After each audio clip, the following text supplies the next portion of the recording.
जय हिंद और नमस्कार। ग्रोथमोट यूपीएससी के सनदी सेवा एवं अन्य प्रतिविध परीक्षाओं के लिए अति महत्वपूर्ण ऐसे रिसर्च एडिटोरियल एनालिसिस के इस कार्यक्रम में मैं ध्रुव जानी आप सभी महत्वाकांक्षी छात्र एवं अन्य दर्शकों का हार्दिक स्वागत करता हूं। आज का लेख थोड़ा महत्वपूर्ण है, परीक्षा की दृष्टि से भी महत्वपूर्ण है, साथ ही में सामान्य रूप से एक जिम्मेदार नागरिक होने के नाते भी थोड़ा महत्वपूर्ण है, क्योंकि इलेक्शन फंडिंग के साथ जुड़ा हुआ आज का मुद्दा है। देखेंगे कंट्रोवर्शियल यह पूरा सब्जेक्ट है, पूरा जो मुद्दा है, आज का पूरा विषय है, वो आमतौर से विवादित रहा है और इसमें भी जो नए नए डेवलपमेंट्स आते हैं उसके ऊपर हमें यहाँ बात करनी है। तो हिंदू से आज का लेख है, एक ही लेख अच्छा मिला, इसके ऊपर ही बात करेंगे। बाकी तो सारी पॉलिटिकल बातें थी, पॉलिटिकल व्यू पॉइंट्स थे, तो हमने उनको इग्नोर किया है, उसके ऊपर बात करने से बचेंगे, क्योंकि वो एक जो है वो एक हमारा वेस्ट ऑफ टाइम कैलकुलेट हो सकता है। मगर यहाँ ऐसे मुद्दों को लाकर बात करना ये अपने आप में हमारे समय को प्रोडक्टिव बनाता है। तो इसीलिए यहाँ जो आपको टाइटल दृश्यमान है, ये टाइटल दरअसल निष्कर्ष है आज के लेख का। जो ओरिजिनल टाइटल है वो बहुत ही लंबा है, जिसको हम लोग आगे जब तस्वीर देखेंगे लेख की तब तो वहाँ देखेंगे, मगर यहाँ निष्कर्ष में देखना है। तो according to that, electoral bonds does it violate democratic values? क्या जो चुनावी बॉन्ड है, क्या ये लोकतांत्रिक मूल्यों का हनन करते हैं, उनका उल्लंघन करते हैं? तो इसी प्रश्नों को लेकर आज हम लोग इस चर्चा में बात करेंगे, इसके उत्तर को खोजने का प्रयास करेंगे, अलग अलग व्यू देखेंगे और उनमें से जो स्टैंडर्ड व्यू है, क्या सच्चाई है, वो भी देखने का प्रयास करेंगे। साथ ही में इलेक्टोरल बॉन्ड्स जो कि एक नई पद्धति है किसी भी जो राजनीतिक पक्ष होता है उनको फंड देने की। कोई व्यक्ति भी दे सकता है, व्यक्तियों का समूह भी दे सकता है, कंपनी भी दे सकती है, जो कोई भी चाहे दे सकता है। कोई भी अपने मनपसंद पक्ष को जितना चाहे उतना फंड दे सकता है। इसमें लिमिट भी नहीं रखी गई इलेक्टोरल बॉन्ड में, उसमें नहीं है पारदर्शिता भी, और ये एक प्रकार की ऐसी प्रक्रिया है जो कि आमतौर पे लोकतंत्र को सूट नहीं करती, लोकतंत्र को जो है हानि करती है। तो इसी का जवाब हम लोग आज यहाँ देखने का प्रयास करेंगे। Same on the other side of the screen, अगर हम कवर पेज को एनालाइज करें, देन यहाँ एक पैसों की बैग है और साथ ही में एक टोपी वाले हमारे राजनेता है भारत के। और यहाँ जिस प्रकार से यह तस्वीर है वो ये प्रतीत करती है कि आमतौर पे भारत के जो राजनेता है वे चुनाव पैसों के दम पर ही लड़ते हैं और पैसों के दम पर ही जीतते हैं, यानी कि चुनाव को पैसे से प्रभावित करते हैं। तो क्या ऐसे में इलेक्टोरल बॉन्डिंग्स जो है, क्या ये वायबल है हमारे भारत के लिए, भारत की इकोनॉमी के लिए? क्योंकि यहाँ आर्थिक एक परिप्रेक्ष्य भी मौजूद है, क्योंकि भारत में बड़े चुनाव होते हैं और ऐसे चुनाव आमतौर पे पूरे भारत के अर्थतंत्र को प्रभावित बना सकते हैं। तो यहाँ ये भी एक बात देखनी है, मगर हमारा आज का जो पॉइंट ऑफ फोकस रहेगा वो रहेगा इलेक्टोरल बॉन्ड्स। पहले तो ये क्या इलेक्टोरल बॉन्ड्स है, कब से शुरू हुए थे, उसको लेकर कुछ टेक्निकल माहिती देखेंगे और बाद में उसको एनालाइज करेंगे कि क्या ये हमारे भारत के लिए, हमारे देश के लिए फायदेमंद है या हानिकारक है। तो पूरी जो बात है वो आज की इस चर्चा में करेंगे, जिसकी शुरुआत लेखक की तस्वीर से करेंगे। देखिए, गौतम भाटिया जो कि एक एडवोकेट है, सीनियर एडवोकेट है दिल्ली हाईकोर्ट में, उनके द्वारा यह पूरा लेख हमें प्रस्तुत किया हुआ है हमारे सामने। Here is why the electoral bonds scheme must go. यहाँ बहुत ही हेल्दी लेख यहाँ लिखा है और काफ़ी सारी चीज़ें, काफ़ी सारा संशोधन यहाँ हमने पढ़ा है लेखक के द्वारा जो लिखा हुआ है, और उसमें यही बात दी गई है, यही ठोस दलील पेश की गई है। ठीक है, स्ट्रॉन्ग यहाँ डिबेट लेखक ने हमारे सामने प्रस्तुत की और कहा है कि क्यों इलेक्टोरल बॉन्ड्स जो है वो खत्म हो जाने चाहिए, उनको रद्द कर देना चाहिए। और इसके यहाँ काफ़ी सारे कारण भी दिए हुए हैं कि इससे जो लोकतांत्रिक हमारा ढांचा है वो भी बहुत ही दुर्बल बन सकता है। आगे जाकर जो पक्ष है वो पक्ष का प्रभाव जो है वो भी बढ़ सकता है, इसकी भी यहाँ चिंता व्यक्त की हुई है।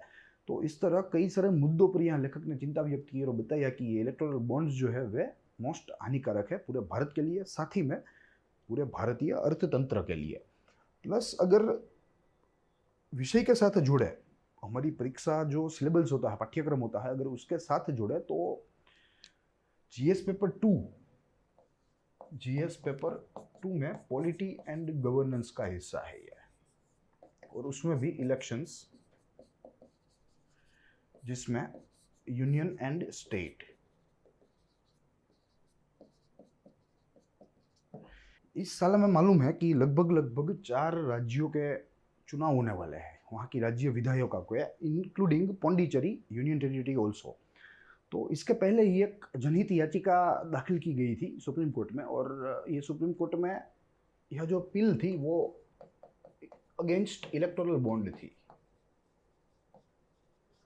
Electoral bond. और उसमें कहा गया था कि क्या ये इलेक्टोरल बॉन्ड चलने चाहिए, क्या ये लोकतांत्रिक मूल्यों का हनन नहीं करते हैं, इत्यादि प्रश्न यहाँ पूछे गए थे। मगर सुप्रीम कोर्ट ने कोई भी फैसला देने से अब तक तो जो है कोई भी फैसला नहीं दिया है। आई मीन इसको रिजर्व करा है, और आने वाले दिनों में यह फैसला सुना सकती है, ऐसा हमें लगता है। ठीक है, तो यहाँ से ही यह लेख ने अपना आधार लिया है और इलेक्टोरल बॉन्ड के ऊपर पूरी बात करी है हमारे लेखक ने, अच्छी बात करी है। मगर अगर एकेडमिक नीड्स की बात करें तो यहाँ हमारी एकेडमिक नीड्स बहुत ही कम फुलफिल होती है इस लेख में। तो इसलिए हम लोग यहाँ संशोधित तत्व होते हैं उनके ऊपर भार देंगे, उनको हमारे ध्यान के केंद्र में रखेंगे। तो देखिए यहाँ आमतौर पे यह हमारा एजेंडा रहता है इस कार्यक्रम का, जिसके तहत सबसे प्रथम निष्कर्ष की बात करते हैं, उसके बाद लेख की महत्वपूर्ण बातों को देखते हैं और साथ ही में जो संशोधित तत्व है वो भी देखते हैं। मगर जैसे हमें मालूम है कि एकेडमिक नीड्स की दृष्टि से यह लेख थोड़ा निम्न कक्षा का है, तो इसीलिए हम लोग यहाँ महत्वपूर्ण बातों को, जो कुछ 2-3 महत्वपूर्ण है, वो हम लोग यहाँ संशोधित तत्वों में ही देख लेंगे। तो कुल मिला के सबसे प्रथम पहला चरण देखेंगे, फिर बाद में दूसरा स्किप कर देंगे और उसके बाद तीसरा चरण देखने का प्रयास करेंगे और चीज़ों को समझेंगे कि ये आखिर इलेक्टोरल बॉन्ड्स होते क्या है और इनके विरुद्ध पूरे देश में इतना जो है इतना विरोध प्रदर्शन भी क्यों हो रहा है। देखेंगे निष्कर्ष में तो मैंने आपको एक मुद्दा बताया कि सुप्रीम कोर्ट ने अपना फैसला जो है वो रिजर्व रखा है,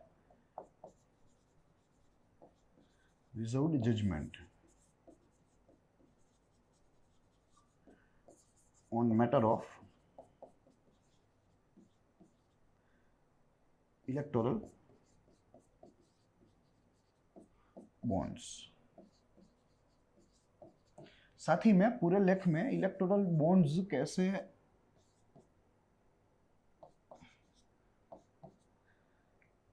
हमें नुकसान कर सकते हैं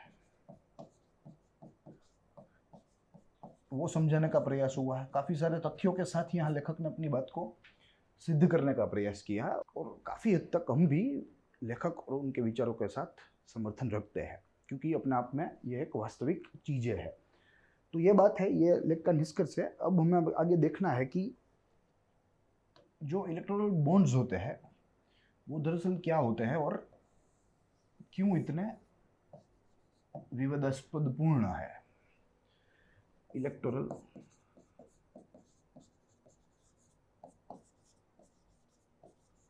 बॉन्ड्स,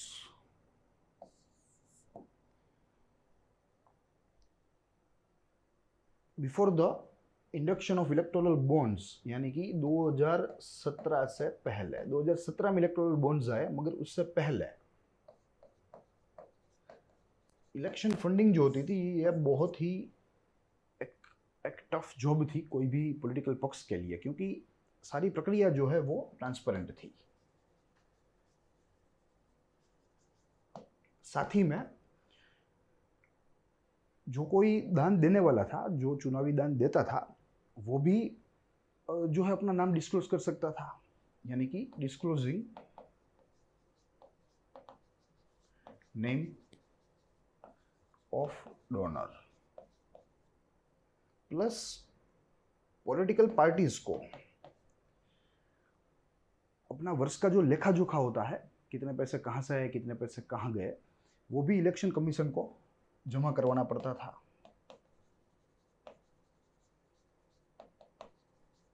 अगर ना कर पाते तो उनको जो राहत मिलनी चाहिए कर में से, टैक्स में से, जो टैक्स बेनिफिट्स मिलने चाहिए वो उनको नहीं मिलते थे अंडर आईटी सेक्शन या आईटी एक्ट ऑफ 1861। तो ये सारी चीजें थी। अब एनडीए की सरकार आई 2014 में, फिर 2019 में ये वापस जीत गई, मगर उस बीच में 2017 में नरेंद्र मोदी की कैबिनेट के तब के finance minister, then finance minister Arun Jaitley,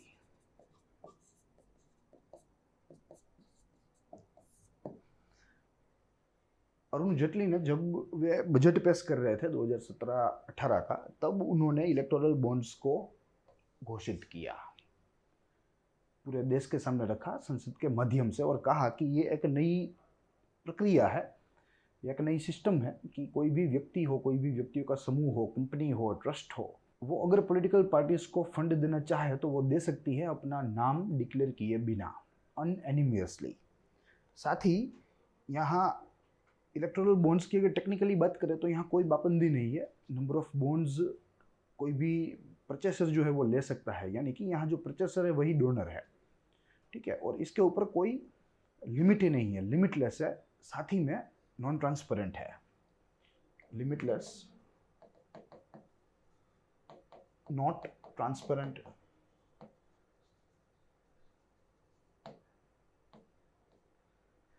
तो ये सारी चीजें हैं जिसकी वजह से आज सारे लोगों को, सारे इंटेलेक्चुअल्स लोगों को लगता है कि इलेक्टोरल बॉन्ड्स जो है वे हमारे भारत के लिए ठीक नहीं है, भारत का जो लोकतांत्रिक स्वास्थ्य है उसके लिए ठीक नहीं है। तो यहाँ ये एक इसका मुद्दा है। टेक्निकली अगर इलेक्टोरल बॉन्ड्स के बारे में आगे देखें तो जैसे मैंने आपको बताया कि 2017 में ये घोषित किया गया, फिर बाद में फिनेंस एक्ट में कुछ अमेंडमेंट करके इसको लागू करवा दिया गया। एसबीआई इसकी नोडल एजेंसी है, स्टेट बैंक।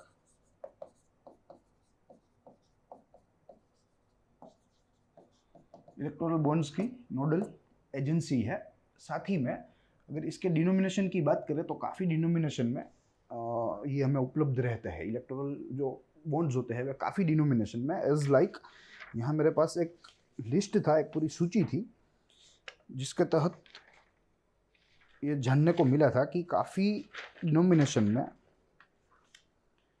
यहाँ 1000 है, 10,000 है, 1 लाख, 10 लाख, 1 करोड़ तक के बॉन्ड्स यहाँ मिलते हैं। 1000, 10,000, लाख, 10 लाख, 1 करोड़ तक के डिनोमिनेशन में बॉन्ड मिलते हैं। जो परचेसर है उसको कोई लिमिट नहीं रखी जाती उसके ऊपर कि आपको इतने ही लेने हैं, इतने ही लेने हैं। It is a limitless. तो यही एक गंभीर बात है। साथ ही में नॉन ट्रांसपेरेंट है, मालूम ही नहीं पड़ता कि कौन किसको फंड दे रहा है, ठीक है। तो ये भी एक इसकी दिक्कत है। साथ ही इसके अलावा देखें इलेक्टोरल बॉन्ड्स में तो मार्च 2018 से मार्च 2021 तक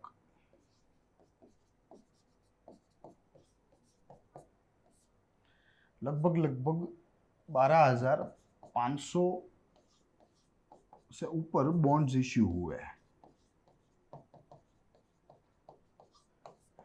और अगर इसकी वर्थ देखें तो 6,500 करोड़ से अधिक है। तो इतना फंडिंग वाया इलेक्टोरल बॉन्ड्स अलग अलग पॉलिटिकल पार्टीज को मिला है। प्लस 2017 से जब से इलेक्टोरल बॉन्ड्स घोषित हुए हैं तब से वे बहुत ही पॉपुलर बन गए हैं। अगर इलेक्शन फंडिंग की बात आए, पॉलिटिकल फंडिंग की, क्योंकि ये अपने आप में अनोनिमस है, ये नाम डिस्क्लोज नहीं करता है। साथ ही में पार्टी के लिए भी बहुत ही अच्छा है कि पार्टी को भी नाम घोषित नहीं करने हैं। इस इलेक्टोरल फंडिंग में, इस इलेक्टोरल बॉन्ड के तहत जो पैसा आता है उसके ऊपर कोई लिमिट नहीं होती। जो ट्रेडिशनल फंडिंग था उसमें लिमिट थी। तो यह कहीं ना कहीं केंद्र सरकार ने इस लिमिट को हटाने के लिए ही ऐसे इंस्ट्रूमेंट को लॉन्च किया है। यह एक प्रकार की प्रोमिसरी नोट है, बेरर डॉक्यूमेंट होता है और प्रोमिसरी नोट होती है। आमतौर पे पॉलिटिकल जो पार्टीज होती है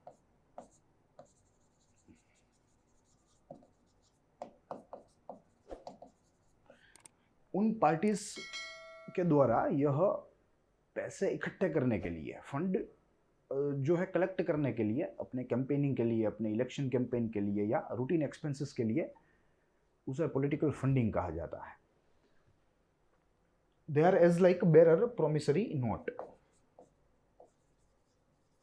bearer promissory note, no name of donor.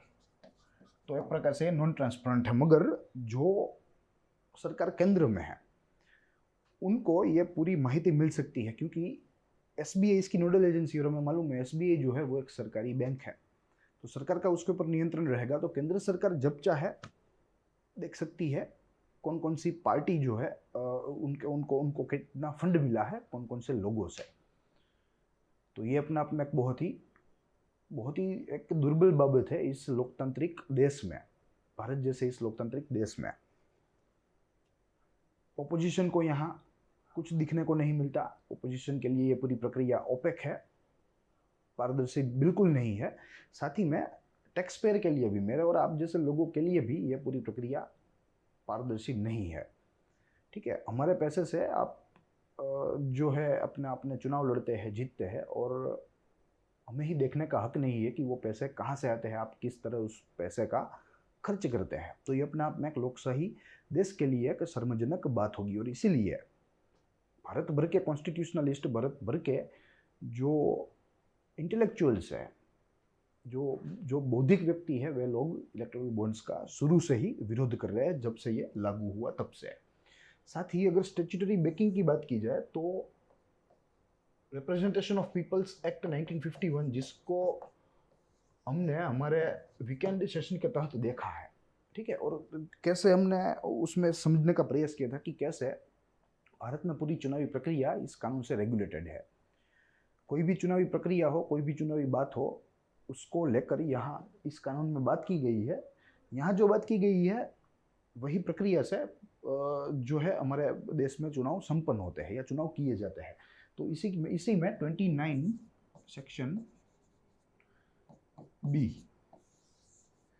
के तहत पॉलिटिकल पार्टीज को सत्ता मिली है फंड लेने के लिए,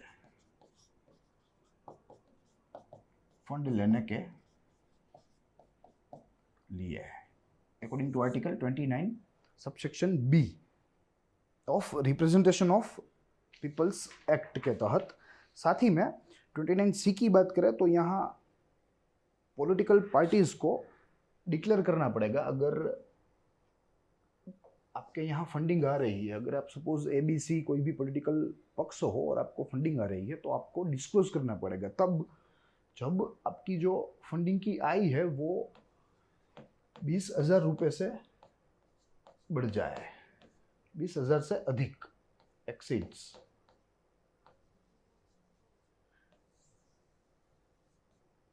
एक्सीड्स 20,000 तो किसी भी पक्ष को ये बात जाहिर करनी पड़ेगी। मगर अब इलेक्ट्रल बॉन्ड की बदौलत आपको कितना भी फंड मिला हो वो आप जो है घोषित नहीं कर सकते, या आप अगर नहीं भी करोगे तो भी चलेगा। तो ये अपने आप में एक लोकतांत्रिक देश के लिए एक ब्लोट समान है, एक दाग समान है। फिर अगर आगे टाइप्स ऑफ पॉलिटिकल फंडिंग की बात करें तो कई प्रकार की पॉलिटिकल फंडिंग्स होती है, इंडिविजुअल होती है, स्टेट फंडिंग होती है, ठीक है, और कॉरपोरेट फंडिंग होती है। तीनों प्रकार की फंडिंग यहाँ भारत में देखने को मिलती है। देखते हैं थोड़े विस्तृत रूप में types of political funding, individual,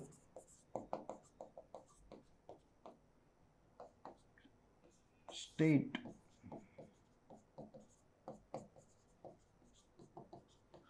और तीसरा रहेगा कॉरपोरेट।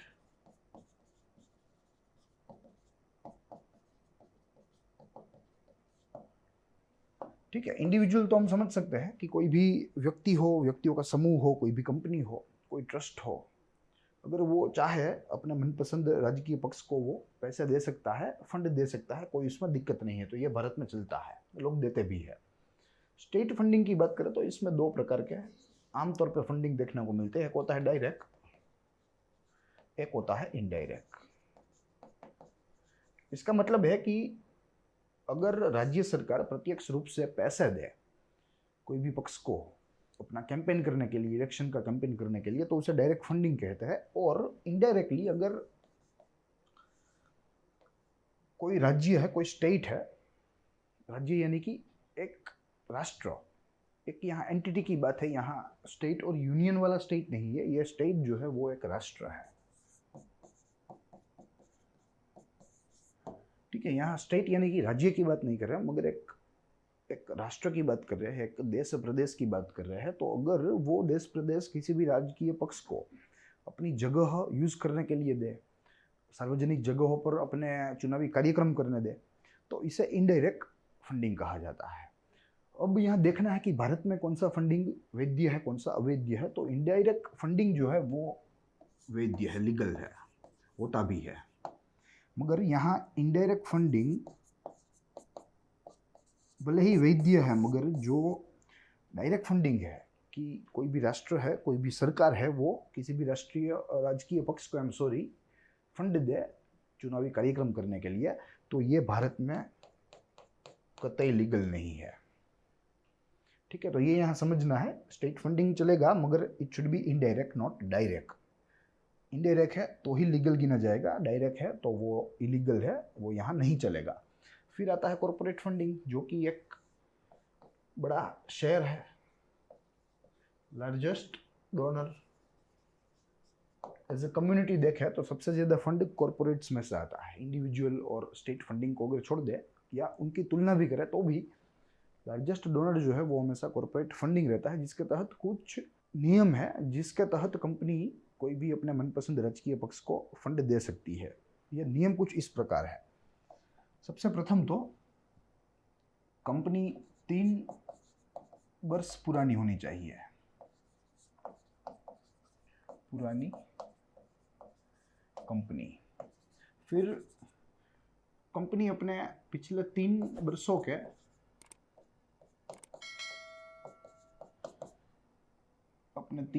के मुनाफे में या मुनाफे का 7.5% तक एवरेज फंड कर सकती है, उससे अधिक नहीं। उसके बाद बोर्ड ऑफ डायरेक्टर्स का अप्रूवल अनिवार्य है। अप्रूवल अनिवार्य, ठीक है। तो ये सारी चीजें हैं। अगर ये सारी चीजें कोई भी कंपनी भरपाई करती हो तो वो अपने मनपसंद राजकीय पक्ष को निसंदेह फंड दे सकती है। मगर 2017 में जो फिनांस एक्ट में सुधार हुआ, फिनांस एक्ट अमेंडेड, इसके तहत ये 2 चीजें जो है वो यहाँ से निकाली गई। एक तो 7.5% तक का जो मुद्दा था, जो प्रावधान था, वो निकाला गया, और साथ ही में बोर्ड ऑफ डायरेक्टर्स का जो अप्रूवल वाला मुद्दा है वो भी साथ में निकाला गया। तो अब यहाँ से कॉर्पोरेट्स के लिए भी ये बहुत ही आसान हो गया कि वो पार्टी को फंड कर सकते हैं। अगर 7.5% से अधिक फंड करना चाहे तो वो भी कर सकते हैं। तो यहाँ सबसे ज़्यादा फायदा न तो कॉर्पोरेट्स को मिला है, न तो इंडिविजुअल को मिला है। यहाँ सबसे ज़्यादा फायदा मिला है राजकीय पक्षों को, और इस तरह राजकीय पक्ष और ताकतवर हो रहे हैं।